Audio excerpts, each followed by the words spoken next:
everybody, and welcome to Movie Couple Live. This is a show where we talk about the latest in pop culture and movies. I'm Wendy, I'm Dustin. and happy Wednesday. Wednesday, everybody. It really feels like a Saturday, only because the Bad Batch Mm-hmm. had been released on Tuesday, yesterday, and it felt like typically like staying up to do the edits would be a Thursday/Friday kind of a deal. So it's You're gonna really do it messy. twice this week. Luckily, Yay. I want to say the episodes are like they're not all going to be an hour long. Well, Yeah. I Oh, don't yeah. know. The God, first we'll episode see. was pretty lengthy. Yeah, it was over an hour, which like I'm not complaining as a Star Oh, Wars yeah. fan, but as in the editing process, I am complaining. I'm like cursing under my breath. Why is this so long? And also on May the 4th, which On was May the really cool to 4th. have an hour, more than an hour and 12-minute long episode of Star Warsness. May the 4th be with you. And today, as the 5th, it is Revenge of the 5th. Revenge So of the the Star 5th. Wars sales and celebration continues on as we celebrate the dark side, I guess. But we have a really fun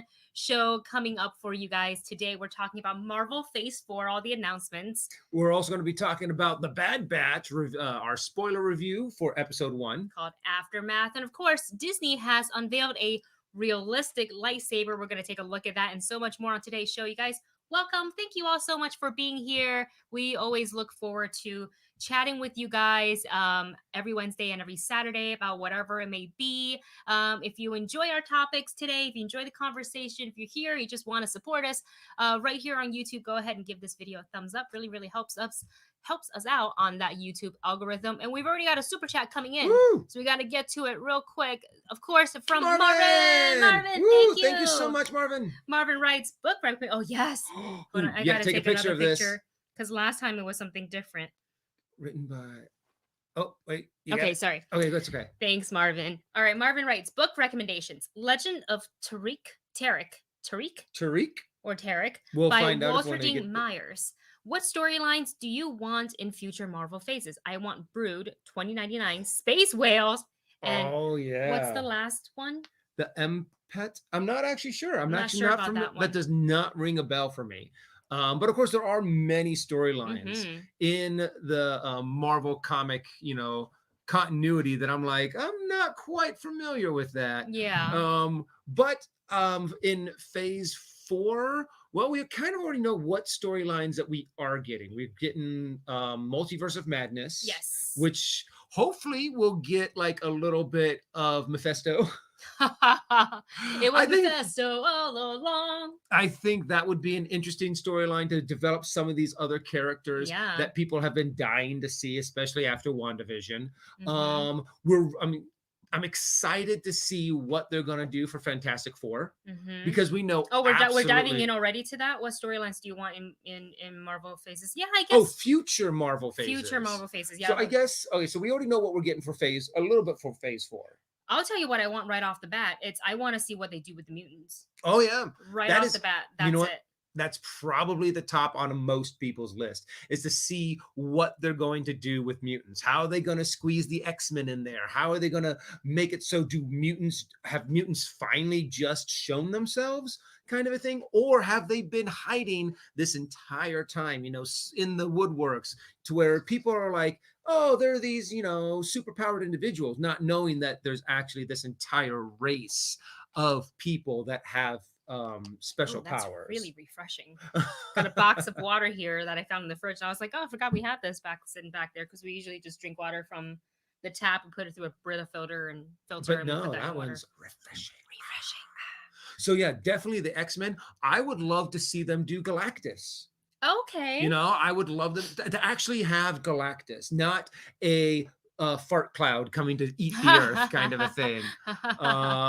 But that is actually a really good question. What are some of your guys's storylines that you really want to see that they haven't really announced yet and maybe are a little bit more obscure? Show your sweatiness. I want to see some sweatiness down in the chats and the comments. Make Schnepp proud, you guys.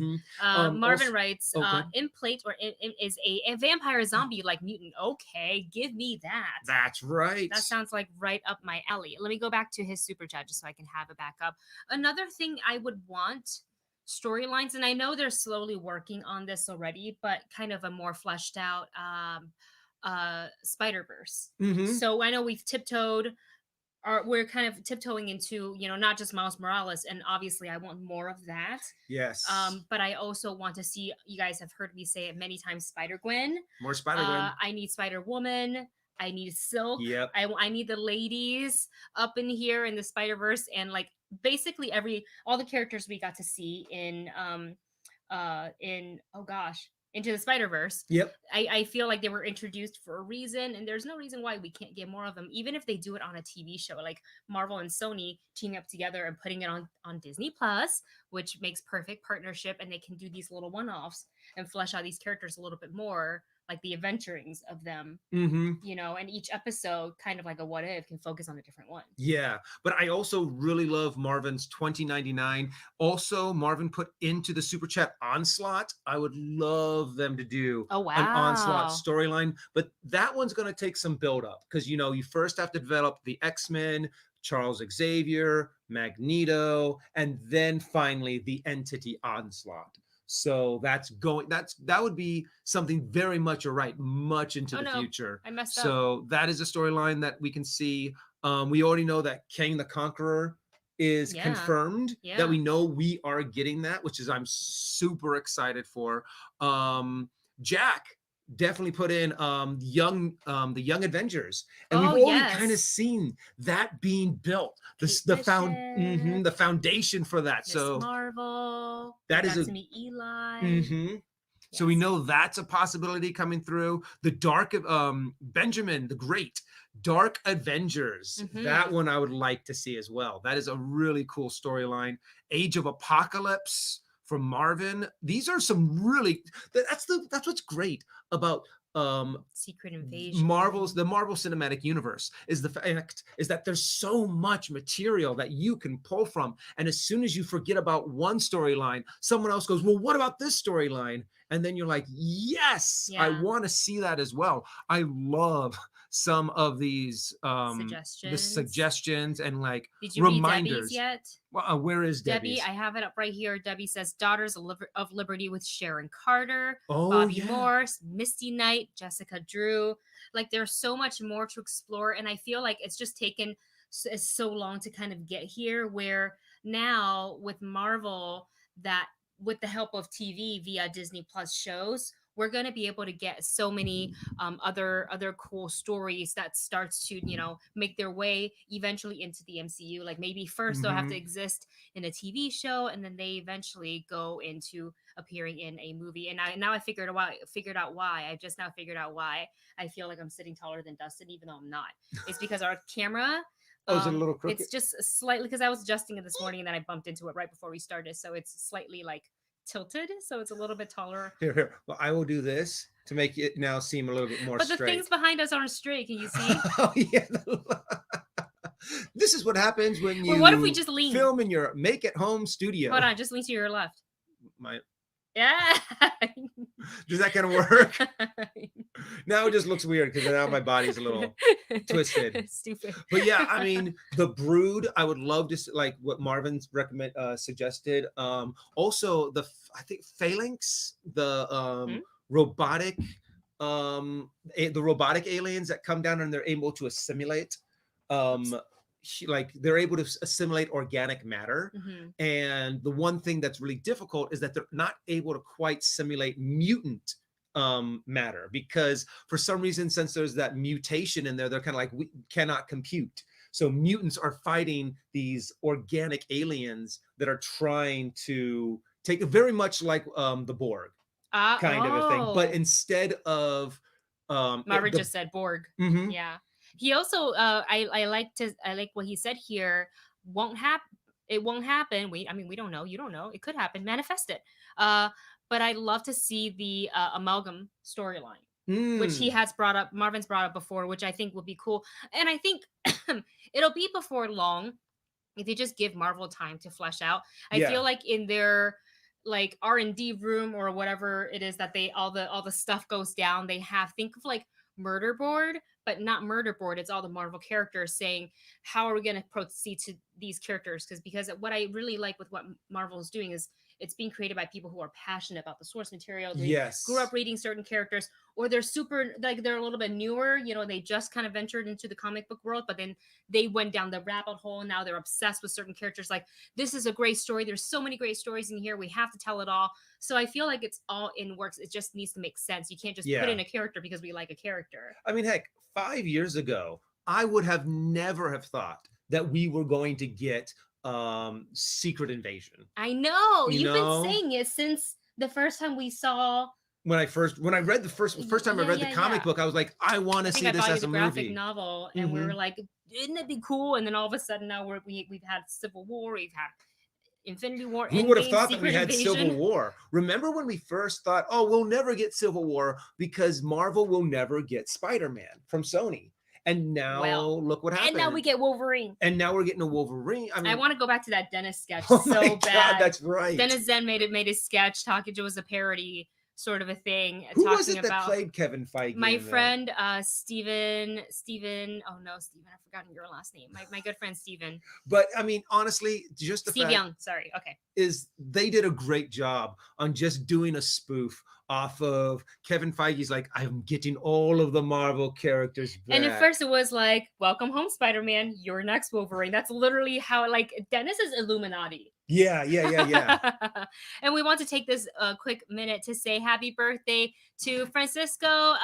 Francisco, happy birthday! Happy birthday! Yay! So you guys are kind of like babies. Birthday. Yeah, May babies, tourist babies. Only 2 days apart, man. I know. May 3rd. May 3rd and May I'm always 5th. bummed because a friend of mine's birthday is May 4th. Please and don't I'm use always syrup like in Logan anymore. Drippy, drippy, drip. Mm-hmm. Drippy, drippy, drip. Navi, did you want to wish people?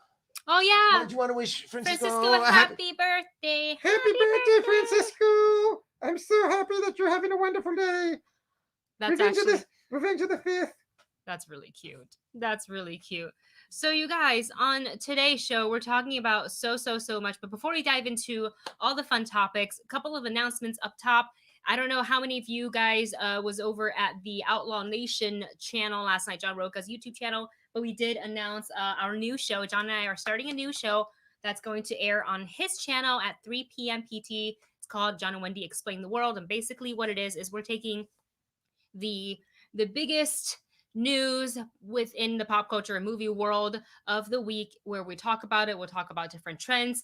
I might get Roca to hop on a TikTok. We might get him to do a one-off D&D. We don't know, but it's going to be geeky goodness. It's going to be a lot of fun. So I'll post a link for the show in our Discord and on my social media when it's up, so you guys can all come and hang out. I don't remember how long the show is supposed to be, but I do know that it starts at 3 p.m. PT. So if you're able to come and watch, we would love to have you there. What's the other announcement that I had? I know I have been so excited That's all for you and Roca to do your show. We've been talking about this since last year. So long. I think because he was like, it was a couple of months ago. I'm like, I think it was honestly last year when he brought me the idea.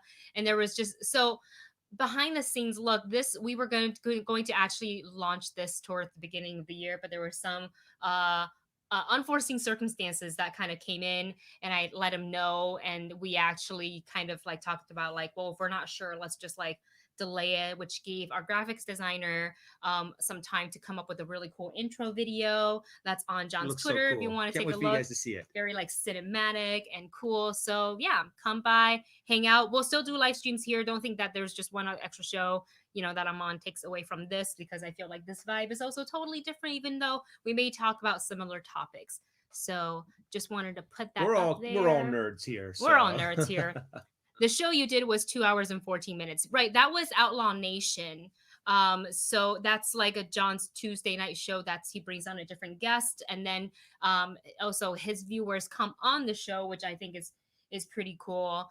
And so I'm not exactly, I think I have to look at the show notes to see the show notes for our show to see how long we decided. But I think it's going to be, regardless, a fun time. I hope you guys join us there. And then the other announcement I have is, I think some of you stopped by. I think Star Drew was there. MK may have been there, or I think it was Blade. Stopped by to watch the Jaspers Game Day game that I played this past Monday over on the Mini Terrain Domain Twitch channel, all to benefit towards suicide prevention and mental health. And I'm doing a second game with the DM Vana, and I found this thing. Here we go.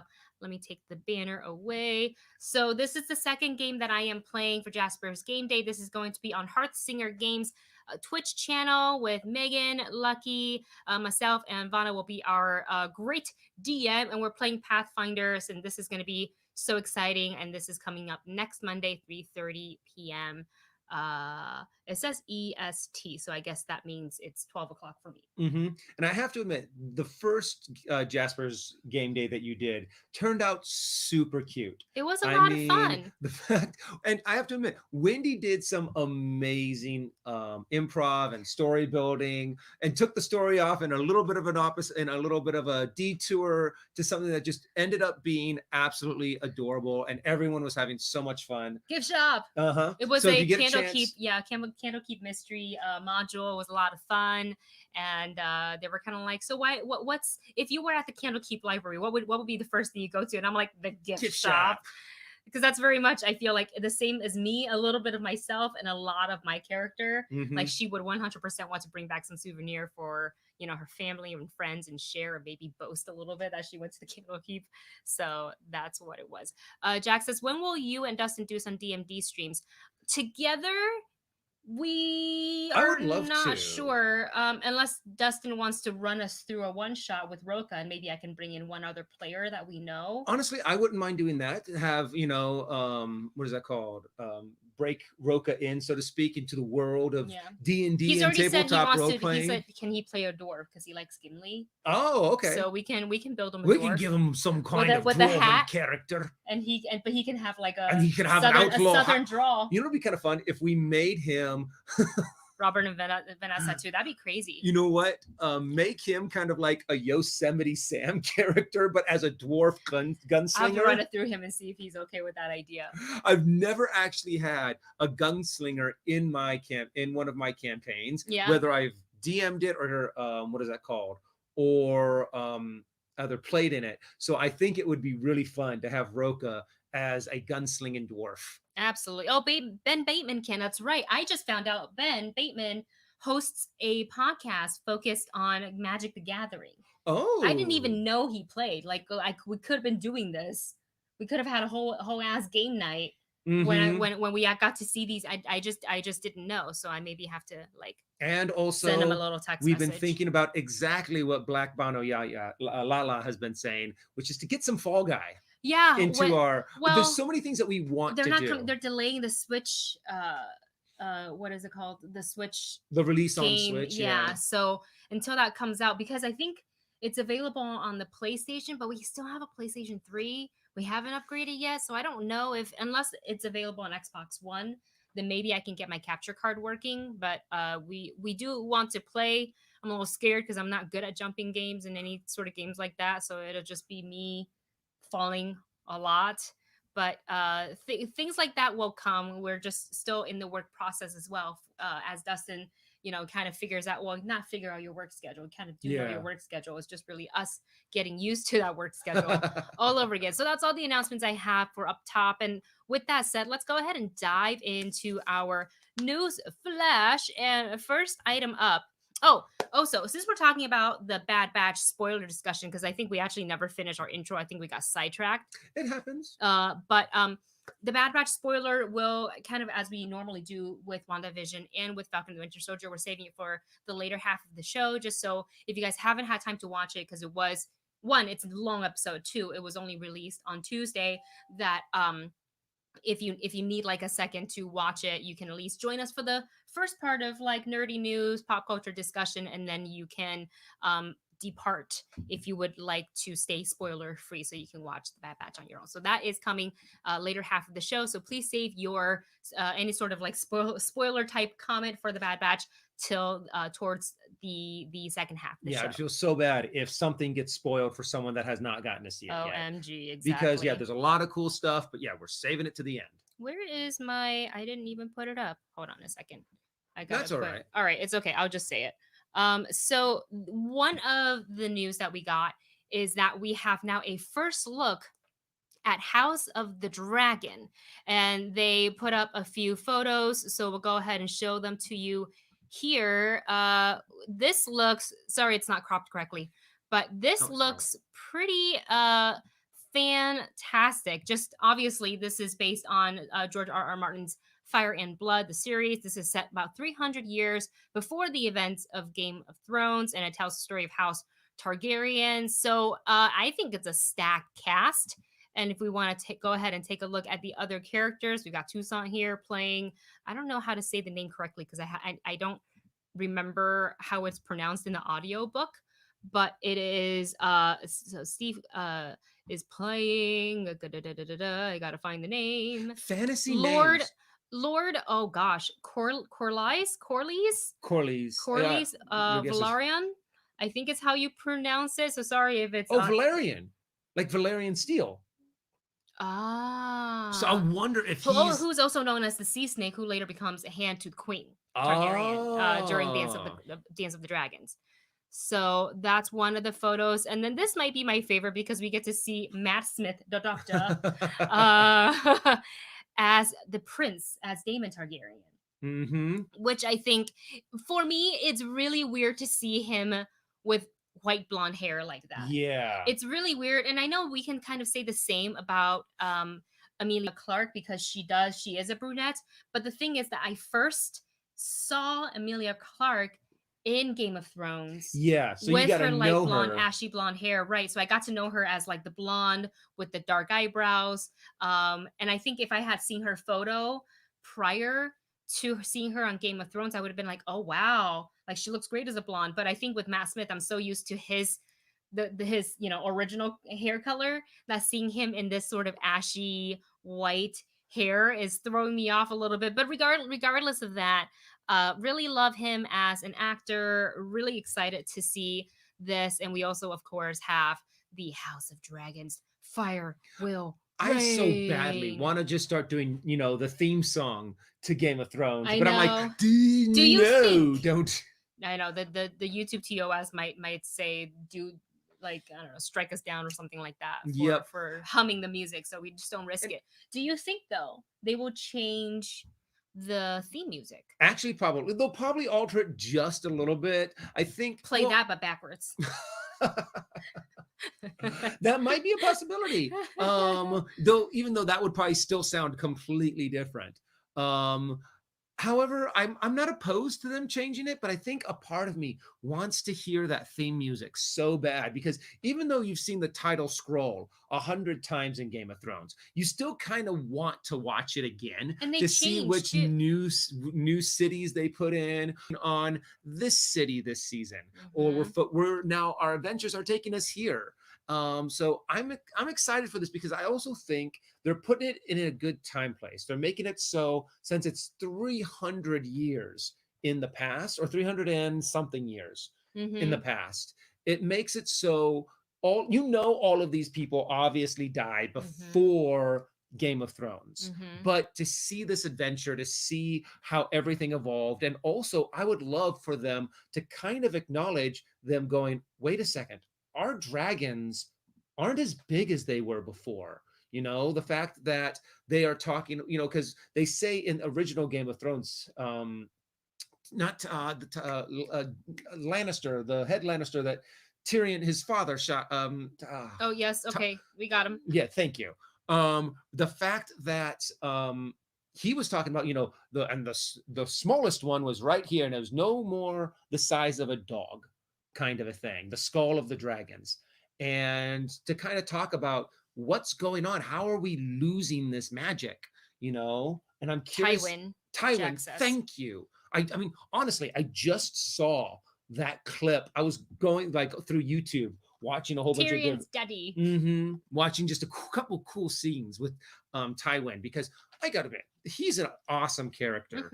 But the fact is that their dragons were slowly getting smaller, and I'm wondering if they're going to talk about if they were like worried about that, kind of like a global warming kind of a thing. We are seeing a significant shrink in the size of our dragons. They're no longer the massive beings of destruction that they used to be. What's going on? Yeah. And this might signal the loss of the power that keeps us, kings and queens of the land. Yeah. So I'm curious if they're going to acknowledge that. What are the story arcs? And there are 10 episodes to this series. Mm-hmm. So they're going to have to, well, at least since this is 300 years before Game of Thrones, I want to say the book's been written on these, right? Or are they kind of going off on their own? Does anybody know that? Asking to the chat. And also, if you're watching this on the broadcast, if you know a little bit more about the series, go ahead and put that in the comment section below so we can learn a little bit more about this and also start like a conversation on what you think will go down in the show. Marvin says there are size charts on YouTube showing how big the dragons are. Yeah. Which is cool. Something to definitely look into. Amr says, to be honest, I've forgotten most of the names and houses in GOT. Who's There in were House so Lannister? many. And it feels like forever ago, too. And they gave us, what, 8 seasons Mhm. of this? 8 Which is seasons. crazy. Like, everybody was, like, obsessed. And I'm so happy I was never so invested from the beginning in, like, a specific house. Because imagine if you're like, oh, House Stark, they're so cool. You buy all the Stark merchandise, alert. and then you're like, wait. Oh, but then, you know, and I can't, like, if you were to put yourself in a house, what house do you feel like you would be in? None of them, because they You won't survive. It doesn't matter. it doesn't matter what house you're in, you're dead. Oh gosh, I feel like I want to go hang out with the sand snakes. Yeah. Maybe, but even But they that means you'd weren't have 100% safe. Yeah, they also I mean, everyone kind of got Yeah. wiped out. Don't get attached to anyone in George R.R. Martin's stories, because he will kill them. Yeah. I love this character. Oh yeah, well, they're dead. Marvin writes, I'm clicking on the wrong thing here. Marvin writes, which dragon, before we get to Justin's super chat, which dragon would you claim? Any of them. Not the biggest one. Well, I guess technically you could have just go ahead and go with the biggest one, but honestly, I have a dragon. Does it really matter which one it is? The one that listens. The Very- one that the doesn't one one that day would want not to eat turn me. around and bite you. Because I feel like even though Daenerys, you know, is Queen of Dragon, Breaker of Chains, and all that stuff, her 50 million names, I feel like sometimes to the dragons would just because they still have their own, you know, personality and their dragon nature, that one day they could just turn around and snap. Yeah, true. At you, and like, what are you gonna do about it? What are you gonna do? You are like, if they're like, you're like 1/10 of their size. I think even less than 1/10. It's crazy. So I mean, you'd 1/16 of their size. 1/100th. 1/100. You'd need like 100 of you, yeah, to be up to kind of like match the weight, because those guys, when he got full grown, yeah, he was massive. Exactly. And also on our news flash topics today, we are getting also not only a peek at the upcoming GOT spinoff show, we also have a little sneak peek. Hold on, I gotta take this off. Little sneak peek at Avengers Campus. So I pulled some photos for you guys. These aren't really like So sized cool. down correctly, so the picture's cut off on the side, so we have to smoosh into the middle. But we do have a really cool photo of course, Avengers Campus. We've got this is like the headquarters of the main Avengers building, I guess, with the Mission Breakout ride right behind, which I think looks really cool. And at night too, you know, it would look really cool. I love that that shot that they gave.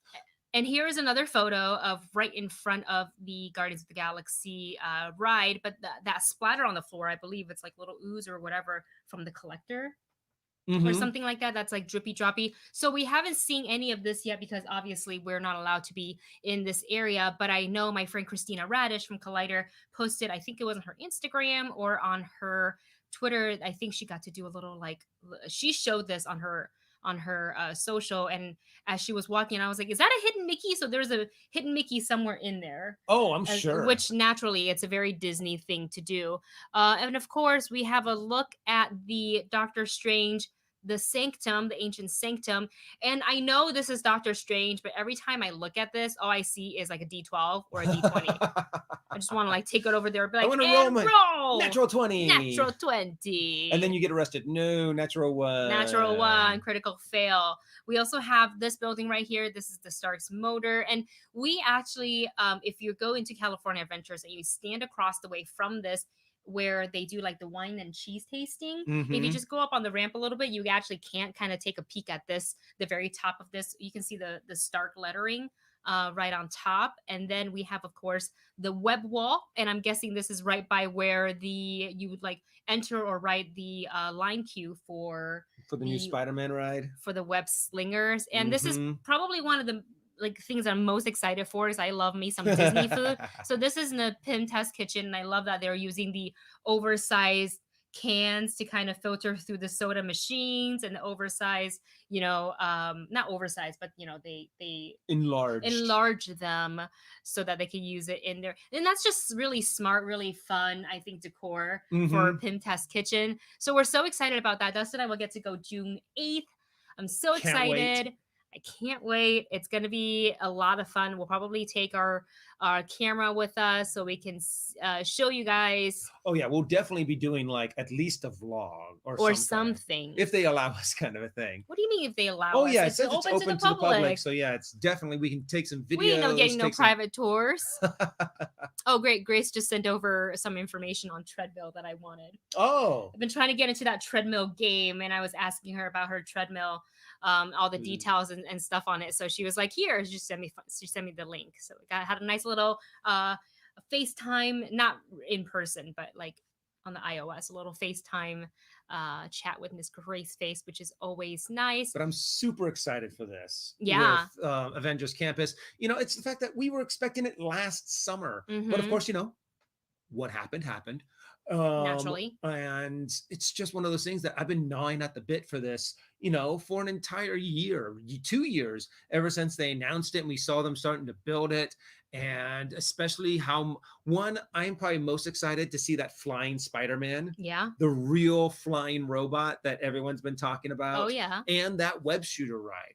Yes. So, I mean, it's the fact that they were saying that you don't have any controls and it's just all you doing this throughout the entire ride. And I'm like, oh my god. How does that work? How does that work? How has technology come so far in just theme park adventure rides kind of a thing? It's not just roller coasters anymore. It's not just dark rides anymore. It's trackless rides. It's hands-free interaction kind of thing, or guest interaction with however they're going to do it. Yeah, it's going to be really, really cool. And another thing it looks like from these photos that we can do to interact with other things than just like characters and like wait in line for a ride or whatever inside Avengers Campus. And I'm thinking that they borrowed this from Galaxy's Edge, and they're going to maybe implement it throughout the park. Is you can see this wall here and little things on the wall. And I'm thinking that this is going to be very similar to the data pad that we've been able to play with at Galaxy's Edge inside the tube, which currently, if you enter Disney right now, they've actually disabled all of them because they want to ensure that everybody can socially proper distance, and having a data pad, which means people would need to get close to certain things, and that may allow groups from different households to gather, which is something they're trying to avoid. So we don't know if by the time we get to go to Avengers Campus, we can actually play with this function. But, the photo gives me hope that this is, once we get past this whole COVID thing, then they'll turn it back on and we will get to play with it. And I think that's going to be a lot of fun. And this is actually a perfect segue too, since we are talking about Marvel. We did miss a super chat. Oh my gosh, Justin, right above. Thank you. Marvin Martin's blue one. I was waiting to get to it because I know that is our next topic. So let me just do this one thing and then we can get right into it. Okay. Because Loki is set. They put out like a whole video, like a really quick, like not a first look, but like what you'll see in Loki, and just quick flashes of different images, scenes, and things like that, which we're very excited for. Comes out in about a month. But as you guys know, The Bad Batch is currently airing on Disney Plus on Fridays, and they're set to be somewhere between, I don't know. I keep looking up different websites and I like somebody told me it's 14. Then I heard that I read somewhere that it's 16 episodes.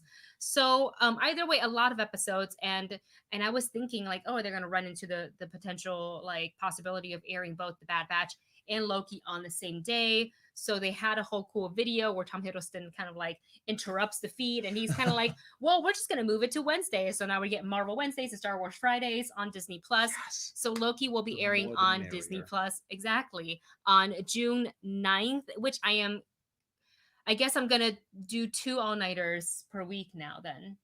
Which it'll be fine. It'll be fine. I like to complain about my editing process because it is kind of like, oh my gosh, but It is a lot of work, baby. You put in it's so many hours on that. I just don't sleep, and then I don't get restful sleep, and then like the rest of my week I'm just kind of grumpy because I'm not sleeping right and my schedule's messed up. But then when I look back, sometimes I'll click back to our reaction just to watch and be like, That okay, was well, like fun. what was, yeah, and it's nice memory to kind of look back on. So while I complain, I still have a lot of fun doing that. So with that, it's a good segue into what we're going to talk about for our main topics today, which includes Justin's question. So we'll go ahead and pop this up first.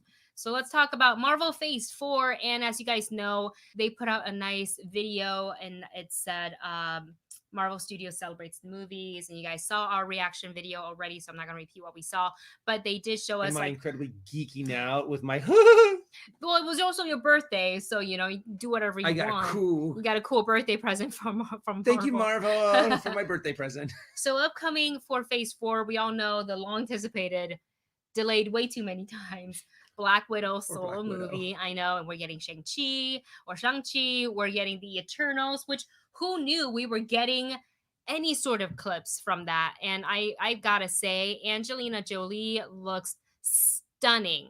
Just, I mean, does she ever not Yeah, look true. look I stunning? mean, she's looked stunning ever since. I mean, from day one. From day one. I mean, yeah, she's definitely And got she's that. super blonde in this too. Mm-hmm. Definitely has those genes to make it so she doesn't look like she ages, and in any aging that she does, she looks even better. Yeah, she is eternal. She is eternal. Oh, Angie. So we got to, take a peek at that, to see Gemma Chen and Salma Hayek and Kumail Nanjiani, showing off his he worked very hard, like for that movie, changing his eating habit completely, getting in shape. Like, you got to be so disciplined to achieve a body the superhero like that. body. Like, for me, it's not the working out. Like, I will complain and cry through a workout, but I can get it done. It's the eating for me. It's the giving up the every now and again donut. It's the giving up the boba tea, probably the soda, like that's like, probably even boba tea is not that great for you. I mean, I always get it with like less sugar, but still, even when my mom says it all the time, she's like, you drink too much milk tea. I'm like, but I like it. What? It's one of the she things introduced that make me to happy. it too as a kid. You have yourself to blame. you want a boba milk tea? What is this? This is my favorite thing in the world. Yeah, she's like, oh, you have too much. I'm like, but what? But yeah, all the things that I would have to give up to have that superhero body is just one of those things that you're just kind of like, is it really worth it? I don't know. If you look at the photo, you're and then like, I have a boba. I'm like, it's not worth it. I'd much rather have my boba. So with all the movies that are announced, we said already Black Widow, Shang-Chi, The Eternals, Spider-Man No Way Home. That's all coming out this year. And then next year, we have Doctor Strange 2, the Marvels, Captain Marvel 2, but they named it The Marvels, which makes sense. Yes, I think it's still going to definitely center around Carol Danvers, but we'll also get to see Monica in it, and we'll get to see Miss Marvel in it, which I'm very excited for. So I feel like it kind of makes sense because all three of them, I think, are all really, really important. So yes. I would love to see how they do that film, and to find out a little bit more of the tension between Monica and Carol, to kind of get to the bottom of that. We have Guardians of the Galaxy Volume 3, and see where that craziness is going to take us. And of course, Wakanda Forever and Thor Love and Thunder. And then at the very end of that video, the 4 popping up for Fantastic Four, which I think somebody actually wrote in our reaction video in the comments, like, did you guys not know about this? It's like, no, we knew about this. We knew that Kevin Feige had announced it, but seeing it in a video really made it a lot more real than just hearing like, oh yeah, they're working on it. And then to show like the 4, which we've seen before, it's not like it's a newly designed 4. And honestly, I thought we were going to get like a clip of something. That's why when I first saw it, I was like, yes, so is some, it's just a tease. But it's okay. I knew, I've known about Fantastic Four for a while. I was excited about it, but with the way that they were showing off all of this new stuff, I was like, are we actually going to get at least a hint on like maybe some concept art of like what Reed Richards would look like? But we haven't got any John Krasinski. Yeah. Emily Blunt. Yeah, I mean, the pairing is already there. Just do it, Marvel. Just do it. They're in for they could be in for the long haul. They already have Emily Blunt in the Disney family. Yeah, technically, because she's going to be in the Jungle Cruise. Yep. So just make it Just make And it Mary like a thing. Poppins, Yeah, right? and Mary Poppins. She's Yeah. Mary Poppins. So I feel like Oh, very Mary naturally Poppins, they yeah. can put her in the yeah, exactly. They could put her in that role. All right, let's go ahead and get to Justin's super chat. Sorry, Justin, to have made you wait so long. Justin writes, my most anticipated Phase 4 movies are The Eternals, No Way Home, Wakanda Forever, Fantastic Four. What are yours? Do you think Avengers 5 will be in Phase 4? I do not. Answering that question first, I feel like the 8 movies that we got is I don't feel like they will necessarily call it Avengers 5 or anything of that. I think they've kind of bookended that story. And then Yeah. these now will be a new one. They might call it something else, but they could also call it, I guess, because they're all still Avengers. So essentially they could, but I wonder if we'll get it because how long did it take from the very first MCU movie to the first Avengers film? It took a while. I mean, I think Avengers was the end of phase one Oh, because they wow. talked about it at the end of Iron Man. They were like, Nick Fury was there. I want to talk to you about the Avengers initiative. But I think now what they're going to be doing is instead of Avengers 5, yeah, they're going to have like the Young Avengers. And they're going to start off so to where they're going to tack the name on to continuing the story kind of a I thing. actually don't think it'll be in Phase 4. I think they might put it in Phase 5. Yeah. Because I think there is a lot, especially with TV shows, and who knows what wackiness Loki's going to bring us Oh yeah. that can help tie into some of the storylines in the MCU, maybe interconnect some of these movies. We don't know because we haven't seen it, but I feel like this Phase 4 looks very busy, in a good way, and I think for them to maybe flush this out and then they can kick off Phase 5 with Avengers 5. Yep. Which would be That would be kind of cool. Yeah, that would be kind of cool. So, what are our most anticipated movies from Phase 4? And what are you guys'? Please put them down in the chat or in the comments if you're watching this on the rebroadcast. I am super excited about Shang-Chi Yes. because I want to see more about to see the real Mandarin kind of a thing. No more Trevor. Yeah, Trevor. no more Trevor. Honestly, I would love for them Trevor. just for a quick second in the movie, like say if you like they go down into the dungeons of the Mandarin and you just see Trevor kind of huddled there in the corner. No, didn't they break him out? Yeah, but already? they broke him out of like American prison, I'm assuming to take him to the Mandarin prison kind of a thing, because the Mandarin was like the guys who arrested him or broke him out were like, the Mandarin doesn't take kindly to those who impersonate him or something. I wonder if he's yeah, maybe, but he's like also set up with like a cool vibe too. It's not really like a jail. He's like house arrest. Mm-hmm. Or something like with that. the Mandarin, he'd probably be tortured. Oh, It would probably be very, very I was trying unpleasant. to play up the comic bit of Trevor. Not at all. He was like that in prison. All of the prisoners and that's were what like, I think that he would. I feel, but I guess you're right. Like if the Mandarin, real Mandarin got his hands on him, he's like, you impersonated me, and now we're going to give you a lifetime of torture, kind of a thing. So I would love to kind of just get that one little glimpse of Trevor as we're down in the dungeons. Yeah. Which I think would just kind of be fun to kind of play off of that. So Shang-Chi is one of my really I'm psyched about. Definitely No Way Home. Yes. I'm a huge Spider-Man fan, so I definitely want to see that. I'm excited to see what they do with Fantastic Four. And Wakanda Forever. Yes. Those are the storylines that I'm just like, how are they going to do this? What are they going to give us? So I'm just super excited.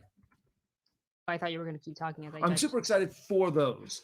I'm trying to think. I mean, don't get me wrong. I'm also super excited for the Eternals. Oh no! I'm super excited. Super chat. Well, what? Huh? Sorry. Continue. I'm super excited for Ant-Man and I can't remember what it was. Quantumania. I want to see what happens with Wanda's story in Doctor Strange and the Multiverse of Madness.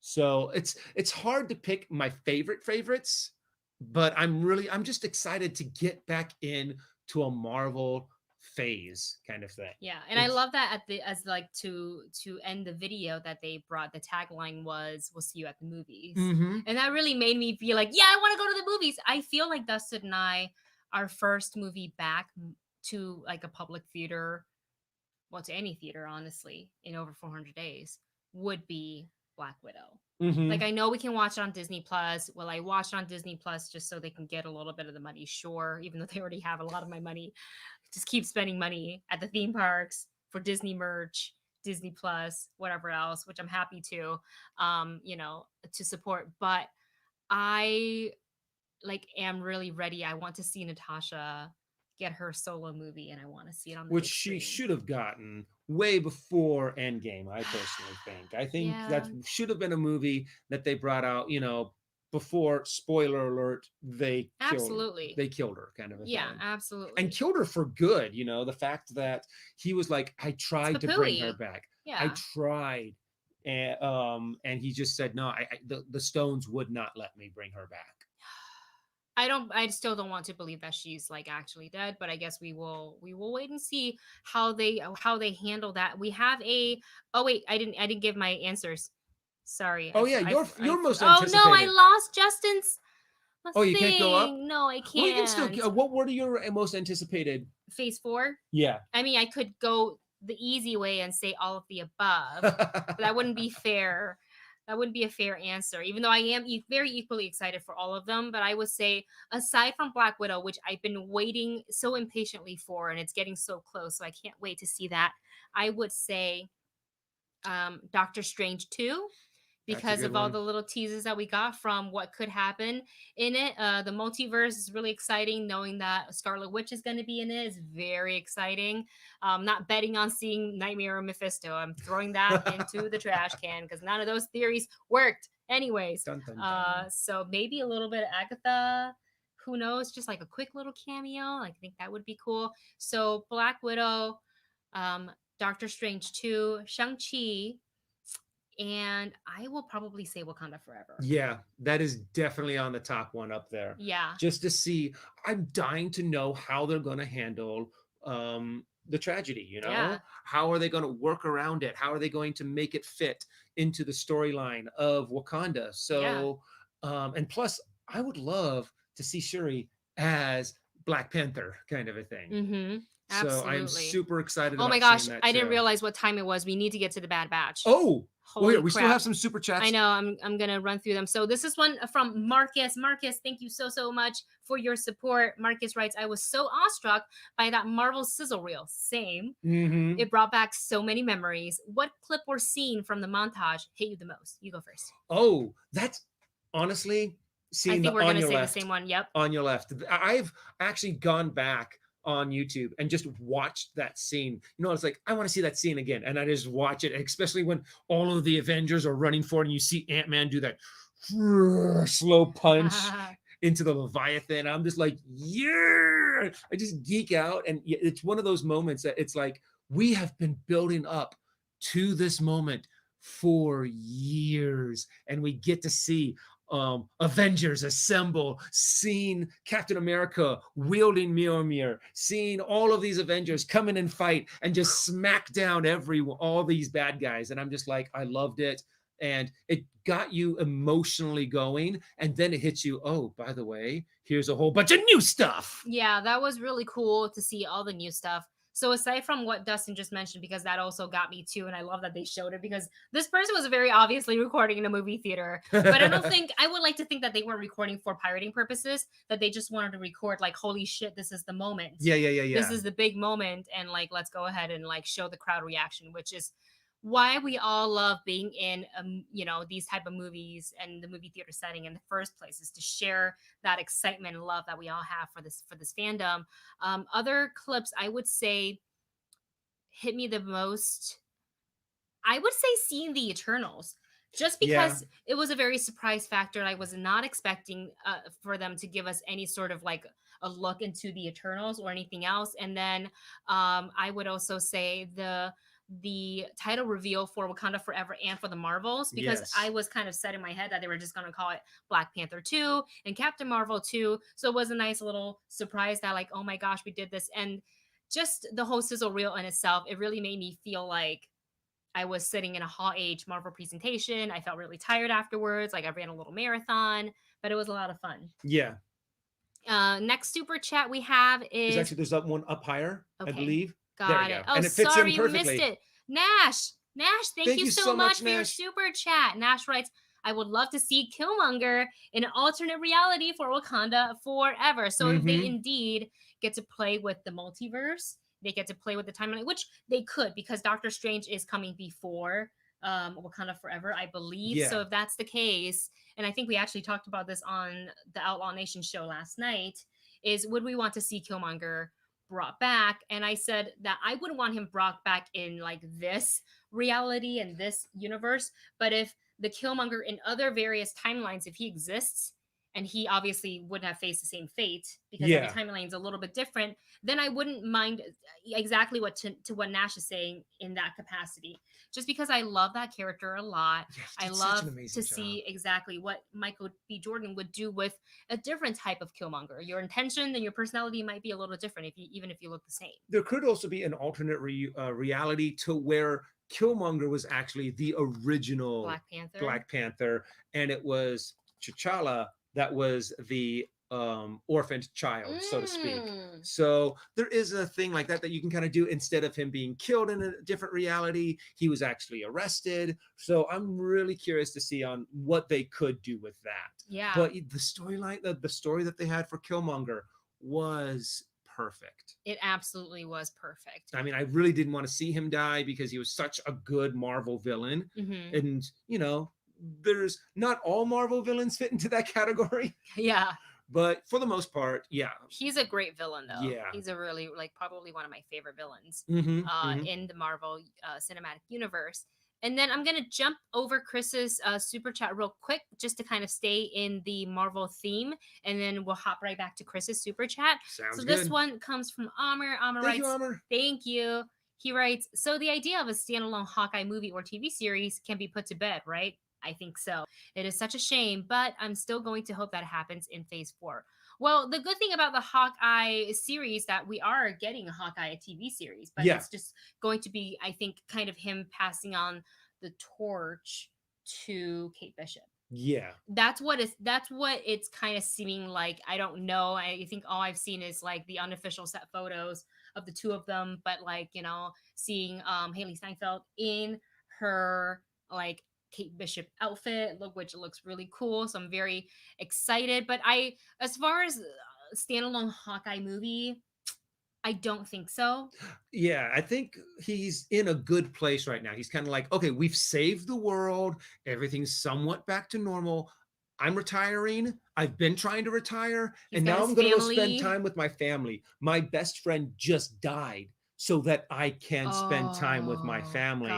So I am not going to let her sacrifice go to waste. That's a great point, honestly. Like, you know, he had like nobody really knew other than Natasha that he had this whole hideout, you know, like family. Like I was kind of shocked because I never really was too into any of the Hawkeye like comics, if there are any. Yeah. So I don't know much about Clint's backstory. So when we saw that he had like not just a wife, but a whole family, sons, daughters, that I was shocked. Yeah, and to move him into the mentor position, I think is perfect because that means he can stay home with his family. He can maybe go to the office, teach Kate Bishop some cool tricks, maybe go on like a mission or two, help her out a little bit, and then be like, no, I'm with my family. Oh, you need a little bit of training. Okay. But then he's kind of in the back and let the new generation go out and take care of it. So I think that's a great position for that character to kind of move into. Absolutely. And then, oh no, did I lose? Nope, I think that was the last. I hope I didn't lose anymore. If I did, I'm so sorry. Sometimes like Killmonger. I have it lined up and then I go and like move the mouse a little bit and everything flies upward and everything is gone. And I'm like, wait, what? Thank you so much, Chris, for your super chat. Chris writes, we all love Back to the Future. If they ever remake it, who would you cast as Doc and Marty? Whoa. That is a tough call. I know, honestly, I've seen some, what is it called? Some deep fakes where they took Robert Downey Jr. and Tom Holland.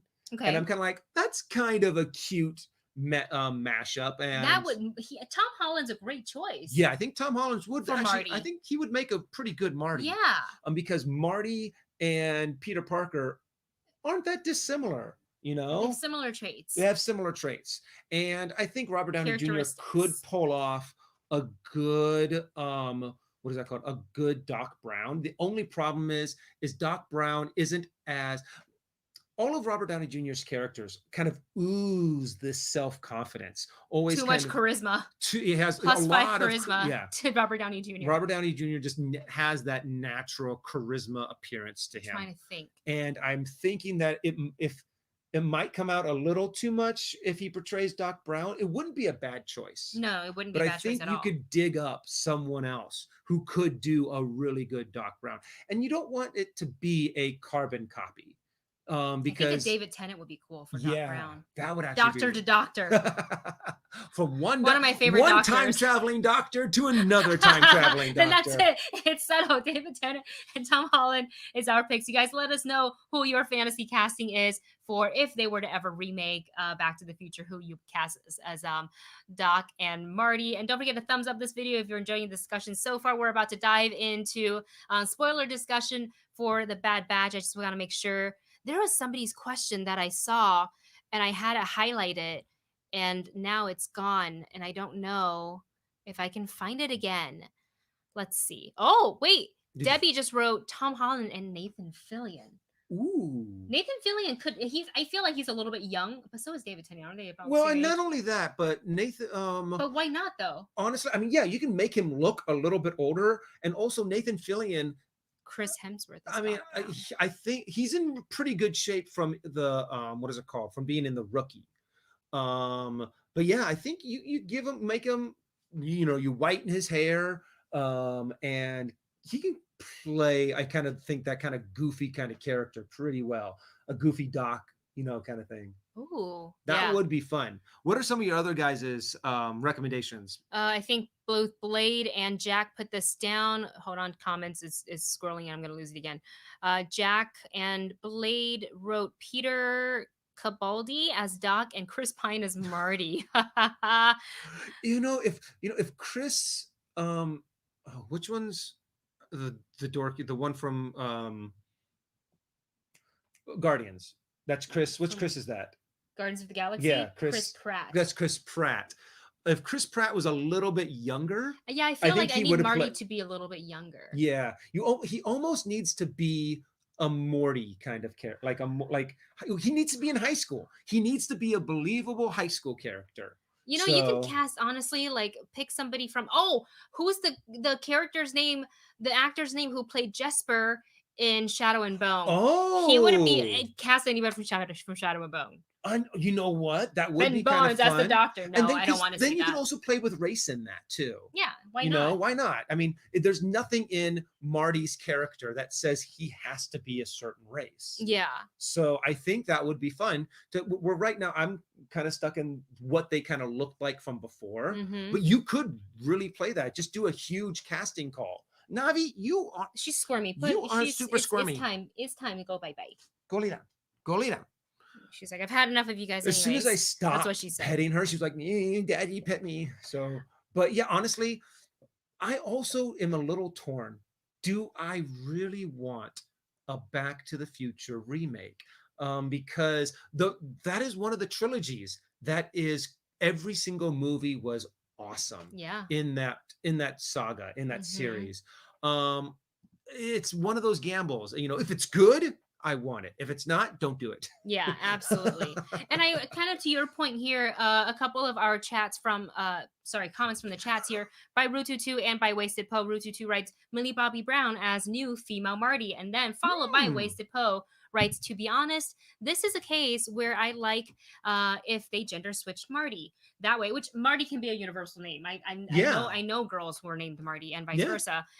Continues to say that way it would differentiate from the original, so they could each be their own separate thing, which is true, because I think with Back to the Future, it's such a beloved property. There's a lot of fans of that whole trilogy of the story that if they were to remake it, how would they make it different so it's not telling the same stories that the originals had already told? Like, we got to tell something different. And I think because you're dealing with time travel, there are so many different things you can do. And like, why not? Like, just wipe the slate. Yes, keep the character names, but like switch out everything else and just make it fun and make it for like, this century. Yeah.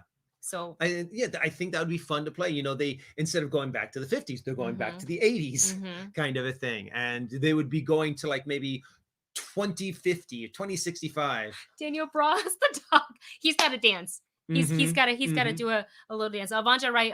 Asa Butterfield as Marty, that could work too. Oh, yeah, very true. absolutely. But it's one of those things of that you have to kind of pick which direction you're going, and then you have to stick with it. You have to be like, okay, this is the golden ticket.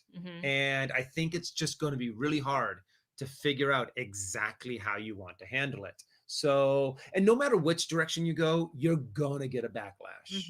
So it's one of those things that it's kind of like, you know, maybe wait another 10 years. Yeah. Before you do a remake. We'll so you'll see. still have some big fans around. But yeah, and also you need to have a reason to kind of do it. Yeah. One more question from our chat before we move on to the Bad Batch. This one's from messing up the names.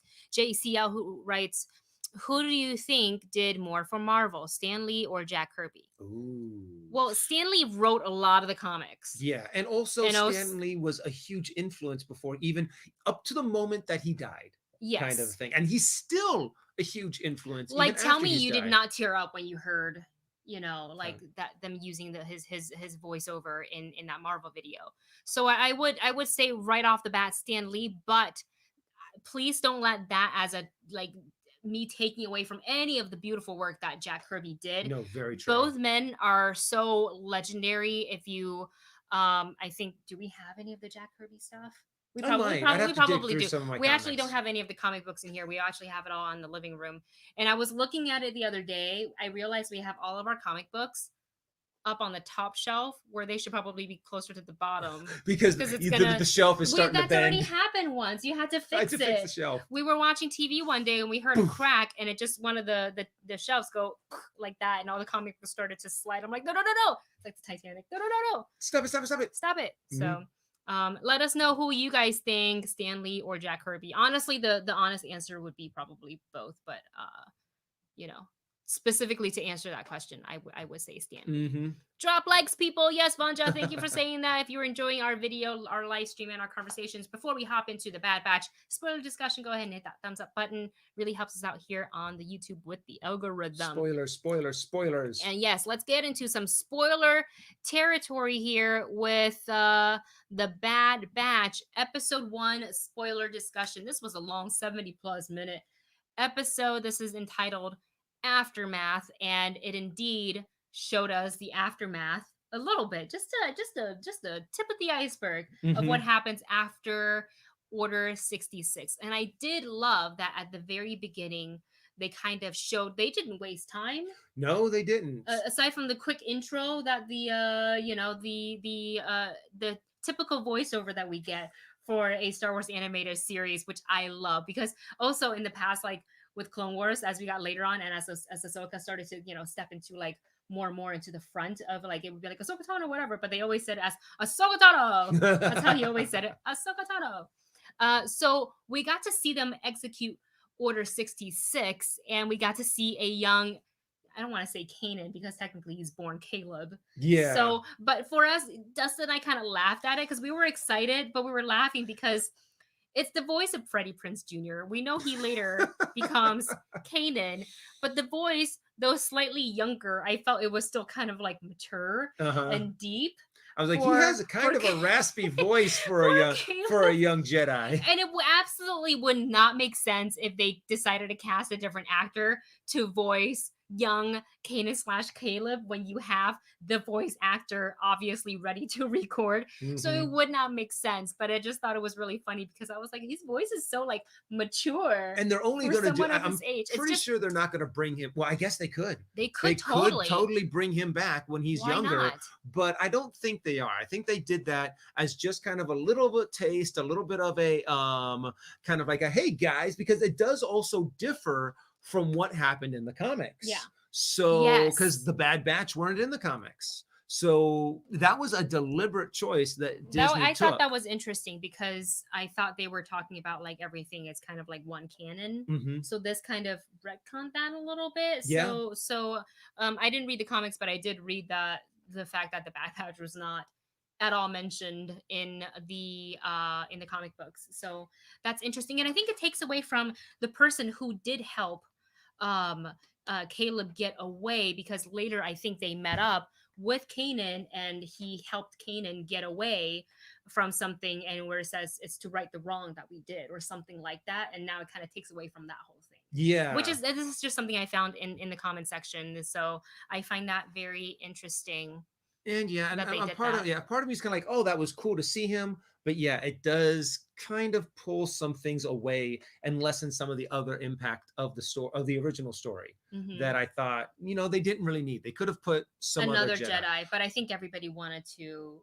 also, I think the fans wanted to see. Well, I don't know.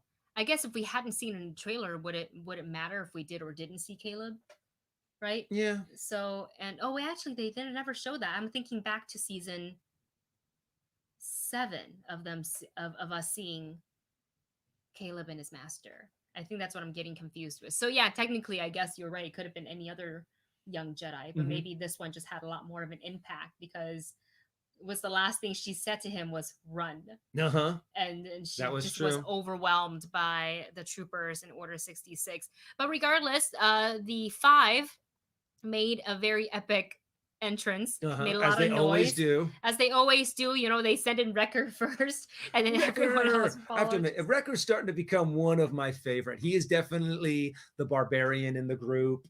I So, love Tank. however, according to Jack, don't like Crosshair anymore, which Oh, Crosshair. I have to admit. But you know what? Honestly, I'm bummed that they did this to Crosshair, to where it's Yes. obvious that his chip is functioning the way it's supposed to function, which is to make him follow orders, kill all the Jedi, and make sure that they are doing what the clones are supposed to do. Yeah. I don't like the fact that they've done this, but it makes a lot of sense. And Dude, they also, broke up the group. They they, broke up the they band. broke up the band, but also it gives the Bad Batch a stake. We have to save our friend. We have to find a way to bring Crosshairs back, to be able to find out what's wrong with him, to figure out. So it gives them a reason to kind of travel that narrative, to be Hmm. able to, even though we, the audience, already know what is going on, they now need to go on this journey of finding out, well, why did Crosshair do this? Why did he all of a sudden become a I have to follow orders Yeah, kind of a person, when he was never like that before? correct. So it gives us a reason for our main characters to expand in that story, just that story. Absolutely. And I think too with the addition of Omega, who we found out by the end of the episode, which kind of had an inkling already that she is a clone. The extent of her ability and what she can do is to yet to be told, but we did see she's quite OP there with her sniping ability, being a child, and two, someone who's never picked up any sort of a weapon, I'm assuming, before, and is a pretty good shot. So Mm-hmm. what else about her is enhanced? And if her name has any sort of hint, is she technically the last clone? Omega is the last letter, I believe, in the Greek alphabet. Yeah, So that Alpha that to could Omega. be, and we kind of know that, with Tarkin coming into it, and he's not a fan of the clones, he wants to get rid of them, and he put the Bad Batch through, a whole test. So like, I wonder if kind of he's using, like, he doesn't care, right? He sees I think he sees all the clones as expendable. Yeah, So he sees that, I think, for Crosshair too. Like, sure, Crosshair can maybe stick around and carry out his, jobs and tasks and track down the Bad Batch, which is why he like went in and had his like inhibitor chip fixed up, so yeah, then like he can really follow the orders, because no one really else knows how well the Bad Batch operates other than one of their own. So I think yeah, using Crosshair in that way is going to be really interesting, where they're going to be hunted. yeah, And I true. think Blade said it in the comments too, hunted by one of their own. That adds just an awesome story element to it, to where how could he be doing this? There's got to be something wrong with him, Mm-hmm. kind of a thing. But also, I love what they are starting to do, and something that we've been wanting to see for a while. How did they transition from clones to stormtroopers? And I was watching this one video. If you ever get a chance to check out this one YouTube channel called Stupendous Wave, he Stupendous does, He does a lot of really cool stuff, and he broke down the strategy of why Palpatine is actually doing this, because the clones were never designed to be a part of the Empire. They were never designed to actually be the force that Palpatine uses to control the Empire. They were designed to fight in the Clone Wars, and as soon as that was over, he's like, okay, now disband them. And he goes into so many details that I'm like, oh, that makes sense about Jango Fett's DNA starting to become thin. They mentioned it in the Bad Batch too, to where he was saying, they were all saying that, have you noticed that all of the regs are starting to become more aggressive? They're starting to become more of just mindless fighters. They are becoming more drone-like. So they're starting to lose that appeal for what made them so special in the Clone Wars. The clones that were made at the beginning of the Clone Wars are far different than the clones that are being made now. So it makes sense for Emperor Palpatine to be like, shut that down, and for half the price, we can get a much larger force of people that we bring into the registration army. So, and that he can use to control and solidify power and take all that extra money to build a Death Star or a couple different Death Stars. With all the same destructive feature. Just don't change anything. Same plan, same shape, same everything. So slightly upgraded. I'm excited to see that transition and see exactly how that happened, and to watch that video that Stupendous Wave did, explained it and made me go, oh, that makes so much sense. If you get a chance, check out that video. Go ahead and check that out. And I want to say thank you to, I think it was MK who dropped this in our Discord. Yes. This lovely article on cnet.com about the first episode of the Bad Batch as well as the season. So we were wondering how many episodes the season would have, and this article talks about that within the interview, and it says that they have 16 episodes in season 1, but they cannot confirm any more than that, but we have high hopes. I feel like that's kind of saying, well, if it does well, sure, we can give you a season 2, because there may be enough time for a season 2, but maybe not go like as many seasons as like 7 for Clone Wars, because we don't know how long I guess they could have essentially our group. I would like for them to actually have like, hey, this is where we plan to end the story, and however long it takes us to get there, that's what we'll do. But once we get there, we're done. We're done with the Bad Batch. Yeah. And to just be able to tell this little story, this little chunk, I think Disney Star Wars has done that pretty well, to where they're starting to be like, this is the story we want to tell. Tell it. Once it's over, take it, put it aside. Now let's start another story, because the Star Wars universe is so vast. There's so many stories to tell.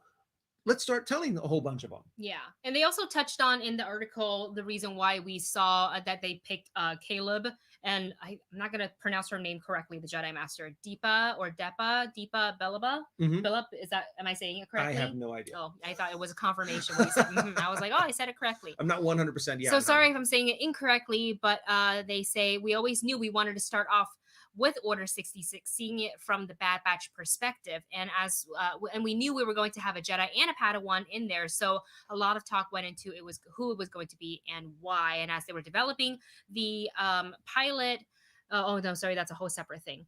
So Filoni mentioned Caleb, and everybody was like, great, we're allowed to do that. That's awesome. Fans know his backstory, how he reacts to seeing clones again in Star Wars Rebels. So that, I guess that really does tie it into to give him the motivation of why, even though we knew that, but also I wonder if they talk about the retconning of the comics in this article. I don't think they do. No, probably somebody's got to ask that in an upcoming interview. Yeah, why exactly did you switch? Be like, this so around? yeah, what's the thought process behind that? Like, and I would love to know. Well, kind of a thing. You can't say one's not because they're both published.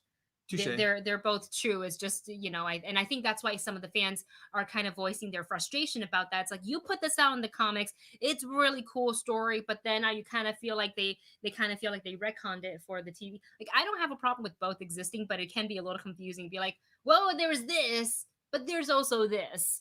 So there is that. But other than that, I think this first episode is really cool as like a nice little setup for the rest of the series. It is not fully action packed, all the way through, but I would say we need the setup because we only got to see the Bad Batch just a little bit Yeah. in season 7 of the Clone Wars. So to kind of have them lead their own story, we need to know a little bit more about them. What's their motivation for this whole season, and what justifies 16 episodes of this story?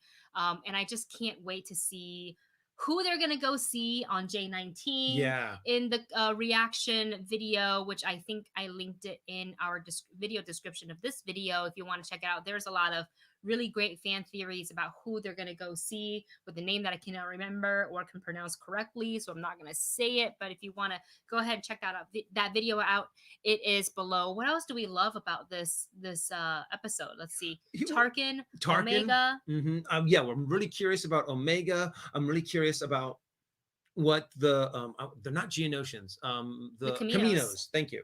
What the Kaminoans are going to be doing, because it looks like they're starting to be like, we're gonna lose the big Republican the Republic. Yeah, we've lost that money now. We're going to lose that source of income of creating clones. What can we do now, and what's direction that they're going to go, kind of thing. It's like, they thrived off of this war for so long. It's like, now what are they? I'm assuming that they're going to continue their story and not just be like, okay, they're now out of the picture. Yeah. Kind of a thing. And to see what they were doing with Omega, to see what they were doing with the rest of the clones. Like, who is she? Is she? I think somebody mentioned it in the chat. What, like, who is she? Force sensitive? You mentioned, I think it was you, right? Like, she could potentially be the beginning of them making force sensitive clones, like a la Palpatine. Yeah, I guess.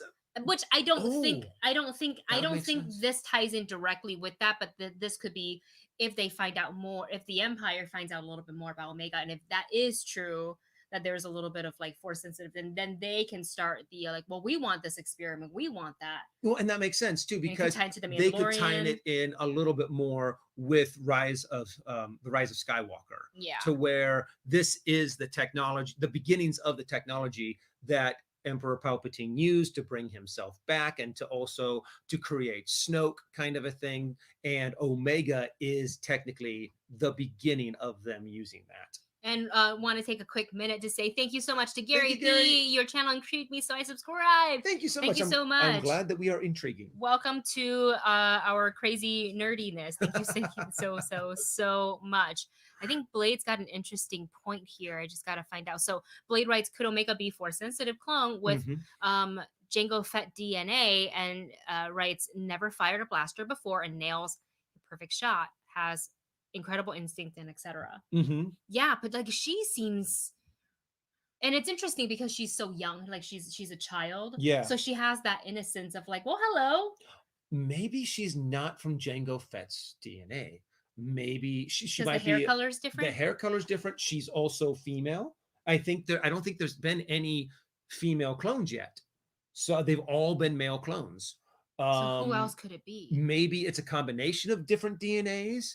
Maybe they're tried to add some Jedi DNA in there. They would have access to plenty of Jedi DNA, I think. Get that midi-chlorian count in your body. So that is interesting. So I'm not only intrigued to see what exactly we will get with the rest of the seasons for the Bad Batch, with the second episode coming this week. I think this Friday they're airing a whole new episode. To find out more about Omega. And I love that they ended the episode with her eyes lighting up as they, punched it, jumped into hyperdrive. No, the poor thing's never left that space station, been in the lab, probably maybe a little bit like experimental. In the clouds. I mean, well, always, because Kamino is surrounded by storms. So she probably would have never been able to see the stars. And now she goes through the cloud cover and gets to see all the stars and into hyperspace. But I do have to admit, one scene that I thought was really cute, and Jack has been mentioning it a couple of times, was that food fight that Wrecker started. He's like, food fight! I love that she was ballsy enough to turn around and be like, and she threw it at the clone trooper, and she was like, don't talk bad about my friends. And then, Hunter kind of diffused the problem, only for Wrecker to escalate it. And I also love that they were showing Crosshair like, oh God, let me just eat my food in peace. And finally he couldn't, took the tray, and of course nails the perfect shot with the tray because of his, set of skills. I thought it was so funny. Overall, really enjoyed the episode. I can't wait to see what they have in store for us. What other crazy cameo we're gonna get? Like, Mm-hmm. I'm kind of low key hoping for a Rex A Rex would and be really cool. Ahsoka. That's what I was wondering. I'm wondering how excited you are to see an Ahsoka cameo. I think I'll cry. I think I'll cry. I'll probably cry. That would be great. And also, have you ever thought, like, in the movies, right? We see what happened with Order 66, with when Obi-Wan when and Cody turned around and, like, ordered everybody to Mm-hmm. fire at him. Was there any movie or shows that showed them talking to Cody after this? I don't think Can you so. guys, if you guys know, let me know, because that's I'm like, trying to imagine remember. that kind of a conversation. Yeah. And the fact that Cody was one of the first clones, he's been around since day one almost. Yeah. So I just kind of wondered about that, because I think we're going to continue to see the consequences, the aftermath, and the effect of Order 66, and how, obviously, with Rex we kind of saw what happened, and how Ahsoka was able to help him through that, Mm-hmm. almost costing her life. I feel like they're like, the both of them literally almost died. Yeah. But to kind of see if Cody, do they come out of that, or do they just get decommissioned and they all just disappear and go away? Yeah. Like, It's going to be I interesting don't to see know. what happens to all of the clones. Yeah. And with that said, you guys, we're coming to the end of our live stream. Thank you so much for hanging out with us today. I hope you guys enjoyed all the different topics that we talked about. Oh, wait, did I show the video of Ray? I did, Oh, right? no, we didn't. Oh, we didn't talk about that. Okay, so real quick, since we're on the Star Wars topic, I guess this is a really good time to talk about this new fancy lightsaber A that we didn't talk realistic about this, lightsaber. right? Nope. Okay, sorry that we skipped it, but I have a video. So if you guys haven't seen it, let me show it to you right now. I think I pulled this from the IGN website. But It is so cool. here it is. Do you have to click it to start it? It's starting. Oh, okay, got it. But I have to admit, Oh wait, no, that's just a photo. that's I'm just sorry. a photo. Here it is.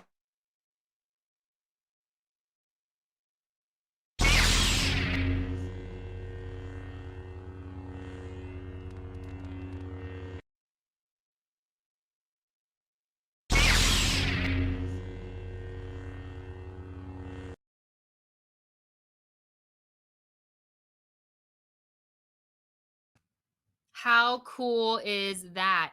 So that is the new lightsaber that Disney unveiled, that you will be able to see on the Star Wars Galactic, the cruise, the ship, or Mhm. whatever. Basically, the Disney's Star Wars hotel. I don't believe that they have any plans to mass produce and sell that lightsaber to the public, which, though, if they did, Dustin and I would 100% each purchase one, even if it was the same hilt. Mhm. We would both have one. I think the technique, the technology behind it is really, really cool. And I think specifically they're letting the characters in the park, such as a Ray, or maybe, I don't know, maybe they develop one for Kylo. That would be which kind of cool. His hilt will have to be huge, because you have to fit the mechanism this way and this way. Oh, yeah. So maybe for right now, it's just going to be for Ray. But either way, it's so much better of an interaction, like a really cool movie wow moment. Like, holy crap, they did this, to see it actually,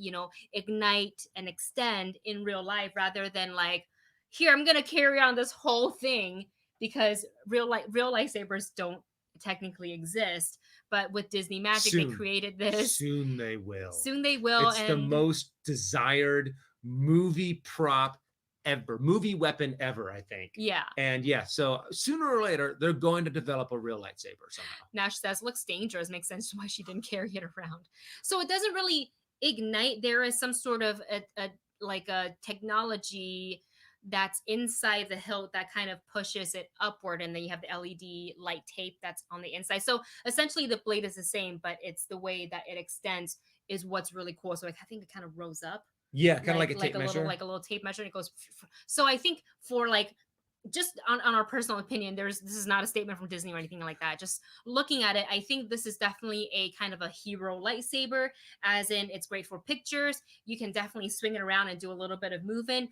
I do not think they can do a fight performance for this. Probably not. So I think I want to say they are using it for, kind of Debbie's pointed out here in Florida, for the Star Wars hotel slash Star Wars. Oh, I I'm a said it little at the bummed end. that it's only going to be in Florida. So we'll just go to Florida. Well, yes, I have one family member there that we can go visit. we actually do plan sooner or later, as soon as we can, kind of thing, and prices are Save up our money now. reasonable.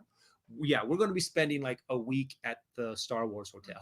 Book like at least like 2-3 days, so we can have, you know, more than enough time there. It's going to be so much fun when we're able to go.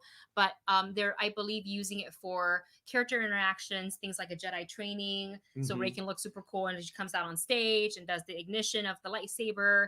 And then I think if they were to do a stage show where, if let's just say hypothetically, I don't know anything, Ray has like a little fight sequence with Kylo Ren, she can still do her cool ignition, and then fog comes in, or like they do a quick like stage blackout, and she can switch to a combat ready lightsaber, so she doesn't damage the very expensive, you know, cool lightsaber. And the hilt does look ginormous. Yeah, we can take a look at it again too. Yeah, more of like, just what is that called? A stage prop. Yeah, so we go ahead and take a look at it again before we end the live stream, and just, I would say this time take a look at the hilt, because of how much like technology they had to put inside it to make it look really cool. I mean, like, I'm not really looking at the hilt at this point, like you're just looking at the ignition, but take a look at the hilt so you know what Dustin's talking about.